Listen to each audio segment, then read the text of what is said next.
Hello friends, இன்றைக்கி நம்ம HCF some ஒன்று பார்க்கலாம். இது மூணுக்கும் நமக்கு HCF கேட்டிருக்காங்க. இந்த 3 டேர்முக்கும் ஃபஸ்ட்டு இந்த 3 டேர்ம்லையும் காமனாக எது எது இருக்குன்னு பார்க்கலாமா? 2 காமனாக இருக்குது. ஸோ 2வை நம்ம எடுத்துக்கலாம். அடுத்து 3 இங்கே இருக்குது, 3 இங்கே இருக்குது, 3 இங்கே கிடையாது. ஸோ HCFல நம்ம காமனாக இருந்தால் தான் எடுத்துக்கணும், இதை விட்டுறணும். அடுத்தது 5 3லையும் இருக்குது, ஓகே, நம்ம 3ஐயும் எடுத்துக்கலாம்.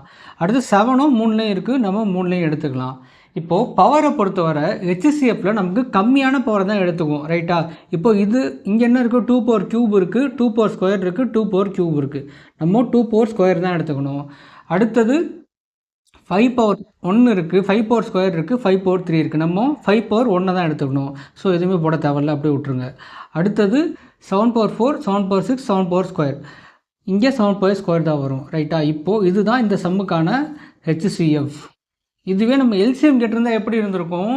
பவரில் எது பெருசாக இருக்கோ அதை தான் நம்ம எடுத்துக்குவோம். எல்சிஎம் பார்க்கலாமா? எல்சிஎம் என்னது? இங்கே பவரில் எது பெருசாக இருக்குது? 2 கியூப் 3. நம்ம எல்சிஎம்மில் 3 இதில் எல்லாரும் இருந்தால் கூட நம்ம எடுத்துக்கணும், சரியா? ஏதாவது ஒன்றில் இருந்தால் கூட நம்ம எடுத்துக்கணும். எல்சிஎம்மில் 3 பவர் 5. அடுத்தது 5ல் பவர் எது அதிகமாக இருக்குது? Into 5 power 3. 7ல் எது பவர் அதிகமாக இருக்குது? 7 பவர் ஸ்கொயர். இப்போது இதுதான் வந்து எல்சிஎம். புரிஞ்சுதா உங்களுக்கு? இப்படி கொடுத்தா இந்த மாதிரி தான் சால்வ் பண்ணணும். இது HCF, இது வந்து LCM.